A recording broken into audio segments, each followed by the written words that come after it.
Good day, people. So, today we're gonna ask the question, Nuclear Throne, is it worth playing in 2021? Well, I'm gonna do this in a really kind of weird format, as it's a type of review, kind of, but it's gonna be live. So I'm just gonna, it's gonna be interesting, it's gonna be fun, because I'm gonna lose my train of thought a lot of the times. See, we're already going. It's gonna be fun. It doesn't matter. Trust me. It's gonna... Anyway, is it worth playing? Well, we're gonna see. We're gonna look at a lot of the aspects of the game, graphics, gameplay. Is it just straight up fun? We're gonna see. We're gonna analyze all of that, hopefully, here in just 15 minutes, 20 minutes, something like that. I'm by no means good at the game. I'm actually quite bad. I won't say bad. I'm average, I think. Most people that play, I think, within 2 or 3 days can consistently get to Act 3. Scarier faces... yeah, I'll take care of this. So, let's see graphics, as I think this is the first thing that people are gonna see in the game and are gonna be either attracted to or not. I'm already dying here. Okay, I should have used... I don't really play eyes, and wow, eyes again. I should have used that special ability of this more. Graphics are pixelated, right? Which a lot of people don't really like. A lot of people actually prefer their hyper-realistic and modern graphics. But having pixelated graphics is not actually a bad thing, since it ages pretty well when it comes to time. If you go back, for example, to, I don't know, Far Cry 3, right? You're gonna see that the graphics compared to Far Cry, well, 6 now, it's the most recent one, they're quite dated, and you can see that just by, well, looking at it, either playing it or going on YouTube and seeing. It's quite obvious, whereas this graphic style can age quite well when it comes to time. I understand that a lot of people just straight up do not like it, and that's of course their choice. Okay, this is definitely not a good thing. Wow. Just give me that. Thank you. Nice. That was quite well played by me, if I can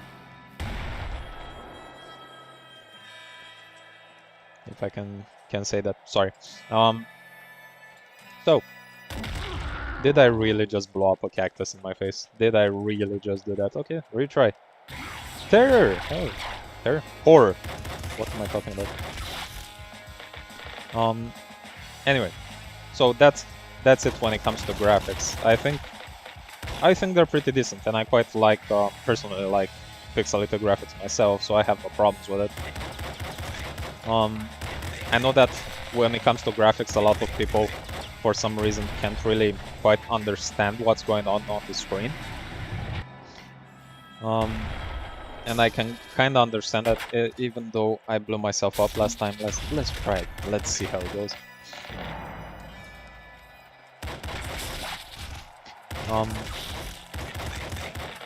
Let's talk gameplay now. As you can see from just my gameplay look, I'll choose that over the... I'll choose the shotgun over the grenade launcher in the day.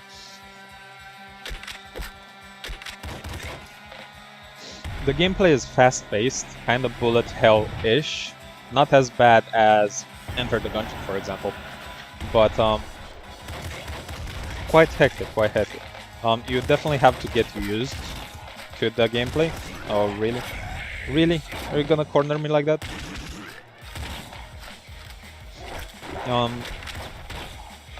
A lot of people are gonna say that the gameplay is the same. Like, it's quite repetitive.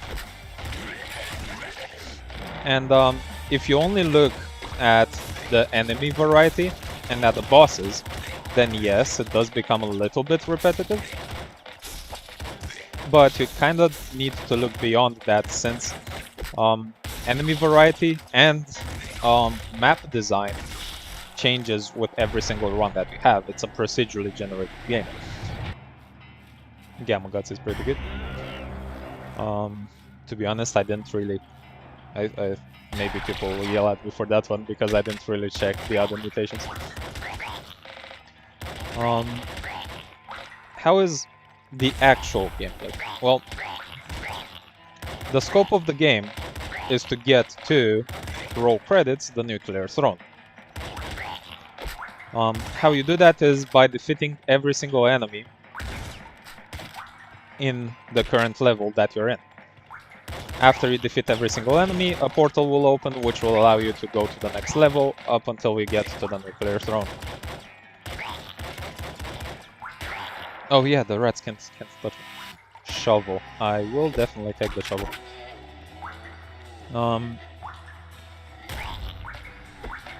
Each and every single enemy that you defeat... Oh, can I reach it? I can. Is he dead? He is, but... Well, all of that level up is just wasted. Well, that's my fault, to be honest. Each and every single enemy you defeat, as you saw, drops little green canister things that are called radiation. Radiation is basically your experiences in this game and helps you level up.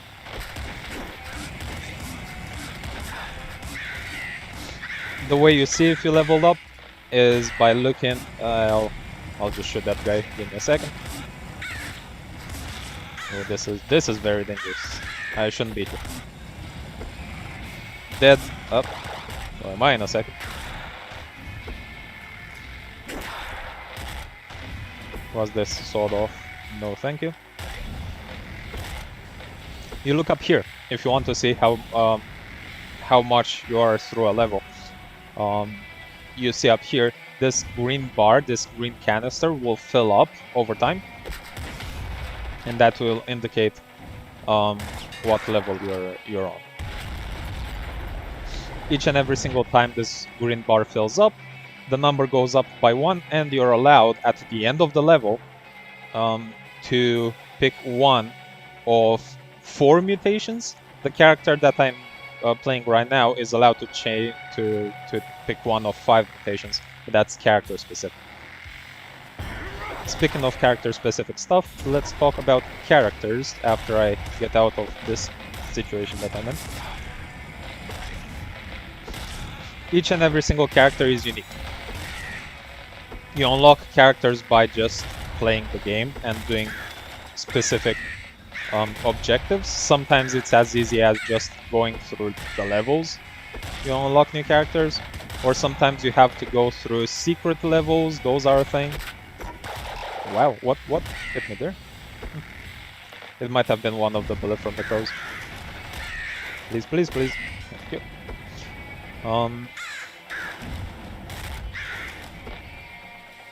Yeah, each and every single character is unique. They have a unique passive and a unique active. As you saw, I don't quite play horror, this character that I'm playing as right now. But, wow. Okay. Fair enough. Back to fish. Actually, I don't know if it's back to fish. Did I play him? Don't remember. I think I played Eyes a bunch, and that was it. But when it came to horror, as you saw, the passive was the fact that he was able to choose from 5 mutations instead of 4 at the end of a level. Whereas his active, which I didn't use that much, I used just a little bit, maybe you guys saw, maybe you didn't, is to consume experience.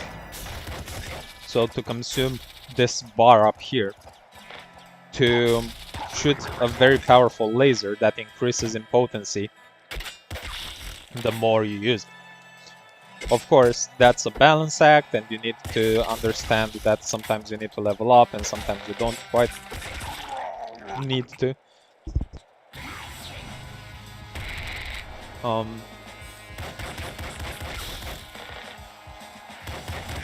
Maybe it helps you get out of a sticky situation, so on and so forth. For example, Plant, the character that I'm playing right now, his passive is the fact that he can run a little bit faster than other characters. I'm gonna take Thrombot. Thrombot is pretty good with Plant, if I remember correctly. Yeah, sure, I'll take Thrombot. His active is the fact that he can shoot this little seed. Well, they can shoot this little seed that snares and stops characters that are caught within.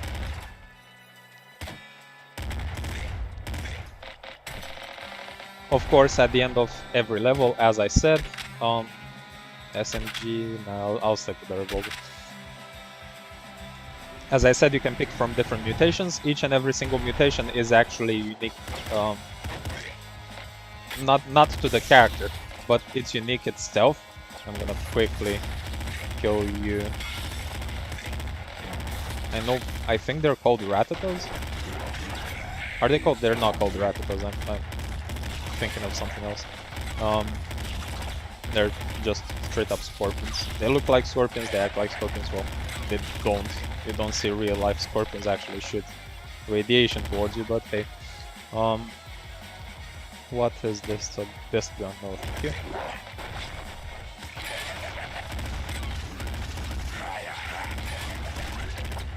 Thank you, Big Bandit. But yeah, basically when it comes to gameplay, that's kind of it. If you're looking for score, if you're more of a competitive player, the way you get onto the leaderboards is not in how fast you complete the mission. Well, that can help as well, but it's not how fast you complete the game, but how many kills you get. As you'll see, people higher in the leaderboard have more kills. Oof, that was dangerous. I don't have... Yep, I got killed then. I didn't have a weapon that was good against them. At least not on my skill level. Another example that I can give is right here, YV. His passive is that he can shoot a lot faster than any other character. And his active is he somehow shoots 2 bullets at the same time. You activate your active by right click, by the way. I don't think I mentioned that before. But he shoots 2 bullets at the same time from the same gun. I think it doubles its reload time as well, but I'm not quite sure on the numbers there. Those are not really that great, not at the moment. I'll take Recycling Glance, I guess. But yeah, replayability, it has a lot of replayability, at least in my opinion. Especially with the fact on how you've seen I've died quite a lot. And I reloaded almost instantly and just went back into it. It's that fast to just reload, try again. And with each try, you're gonna improve, you're gonna see yourself improve. And you're gonna feel it.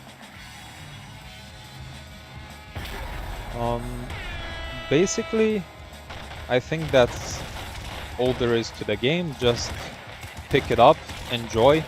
It is a little bit hectic, and I know that some people are gonna get frustrated since you can die quite fast just by not paying attention to your surroundings.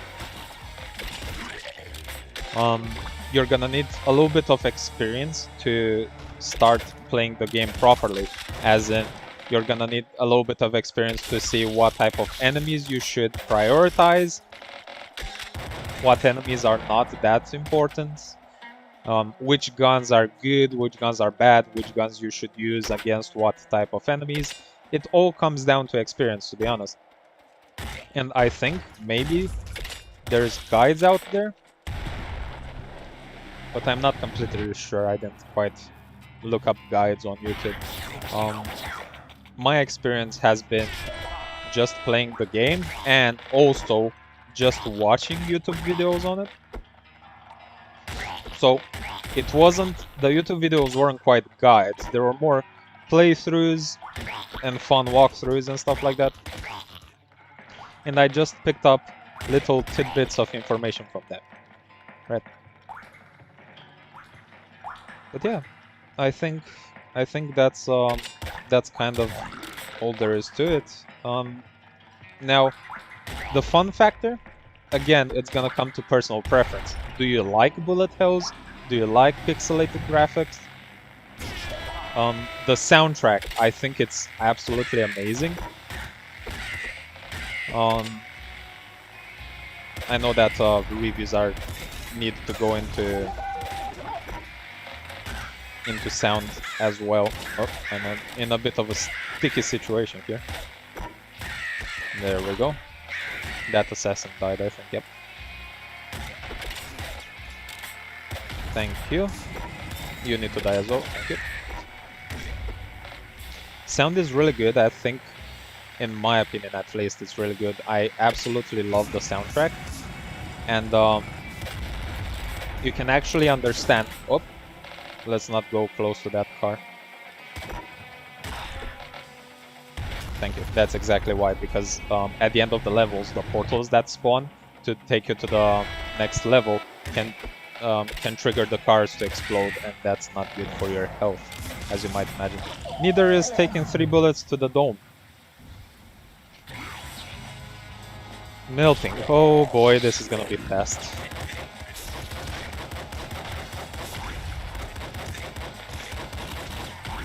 This is gonna be so fast. I need to concentrate. As you can see, melting. How should I put it? Melting is in constant pain because one is the poor guy is literally melting. Second, he has 2 max HP, so I'm not that good with melting. Let's just take Rhino Skin to give ourselves a little bit of breathing room. No, thank you. No, thank you. No, thank you. Ow.